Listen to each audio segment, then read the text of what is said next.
This is Al Brooks, and this is Module 4 of my price action trading course. And today I'm going to talk about the personality traits of successful traders. Everyone's familiar with the list of traits. There are many more than this. Some are fairly obvious.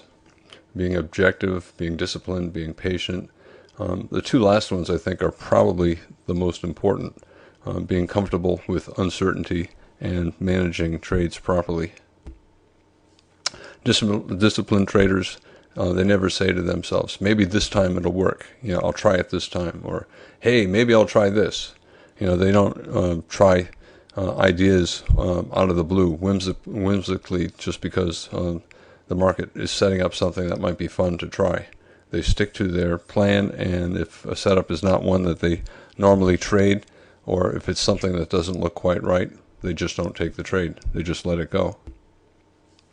Disciplined traders, they never say to themselves, maybe this time it'll work. I'll try it this time. Or, hey, maybe I'll try this.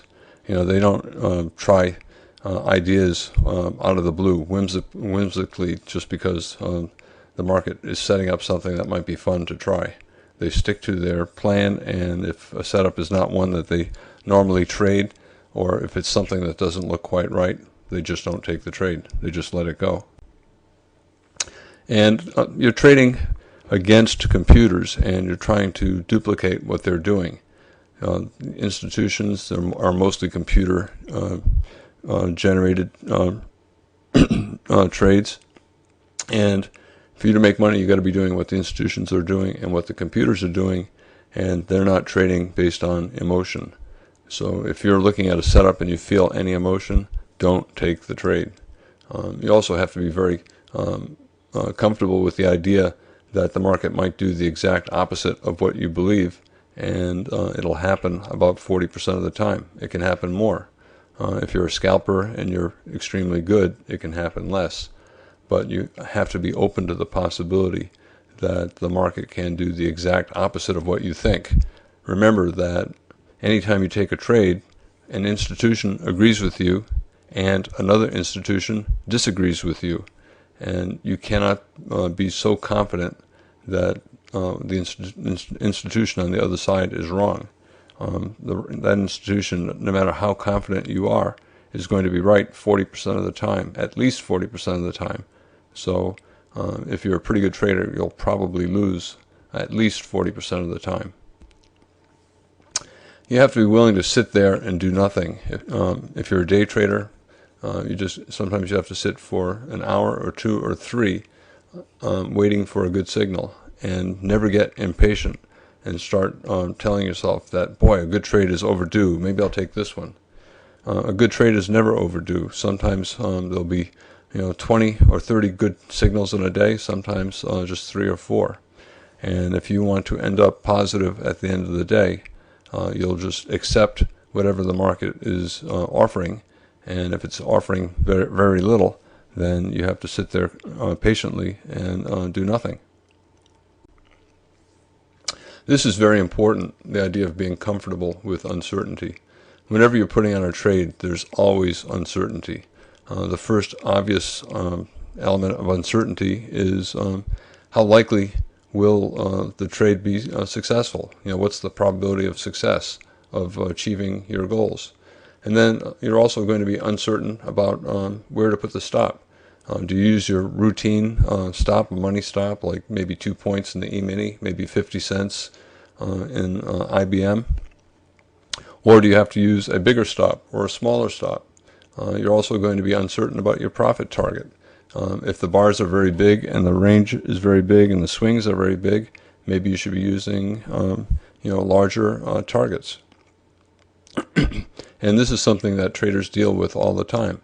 And if you find yourself getting upset or anxious or feeling pressured that you don't have enough time to make the decision, don't take the trade, right? Because then you're feeling emotion, and you cannot make money if emotion is influencing your decisions, because you're trying to do what the computers are doing, and they are not trading based on emotion.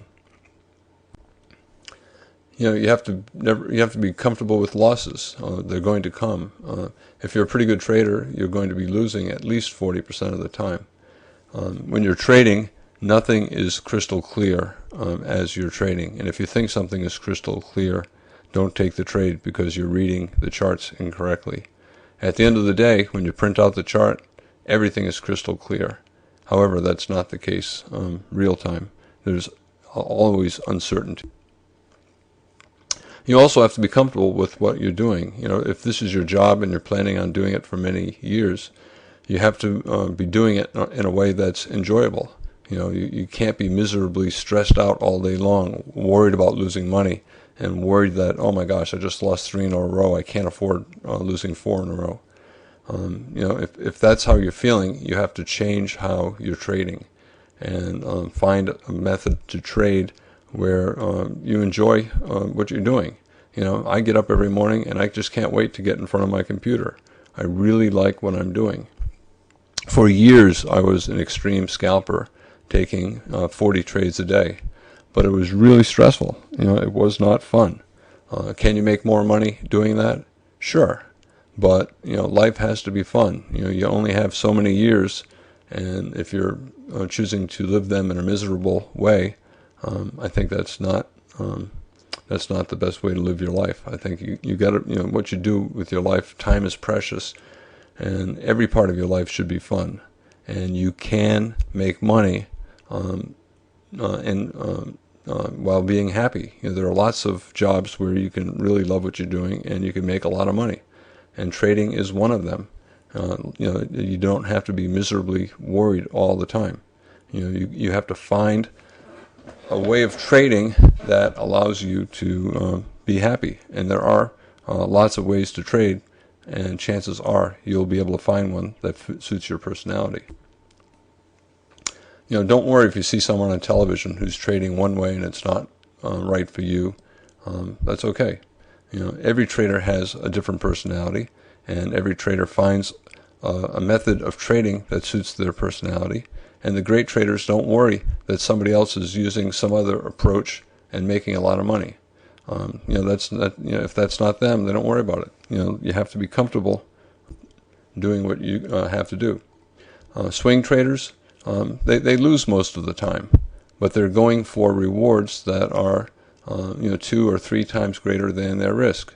And if they're comfortable with winning only 40% of the time, it's a great way to trade. In fact, it's probably the best way to trade when a trader is starting out.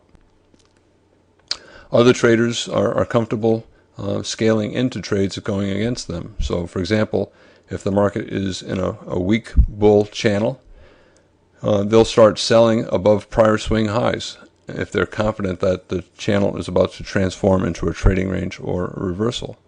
But they have to be comfortable with growing open losses. The losses that they have continue to grow as the channel continues to go up. They also have to be confident in their read. They have to be confident that the channel is trying to convert into a trading range. And they also have to be able to stick to their plan. They can't panic and exit with a huge loss right before the market turns. They have to be trading with a size that will allow them to have the market go against them, sometimes for an hour or two. But as long as they're confident with their read and they're not trading so large that the losses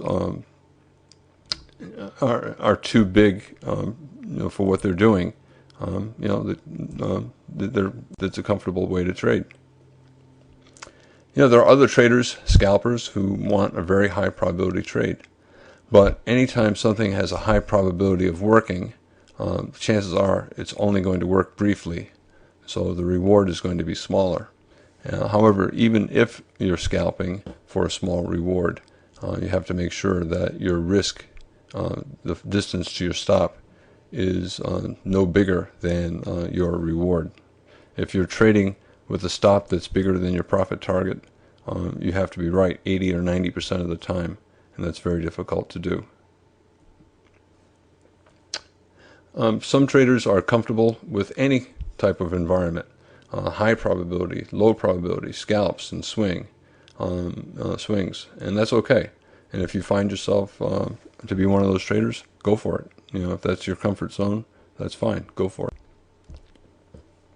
Managing trades correctly is, I think, the most important part of trading, and it's more important than spotting perfect setups. It's fairly easy to spot setups. It's fairly easy to spot really good setups. But it can be difficult to manage the trade correctly after you put the trade on. Most of the time, there's a profitable way to manage both a long and a short. So most of the time, at any given instant during the day, you could buy and make money, you can sell and make money if you manage your trades correctly. How can that be? Well, let's say you buy. And there's an institution taking the other side of that trade, and chances are they're profitable. So they have a profitable way to make money selling to you. But that's management, and you have to be able to do it well. So anyway, like I just said, at any given instant, a good trader usually can make money by either buying or selling if they manage their trades correctly.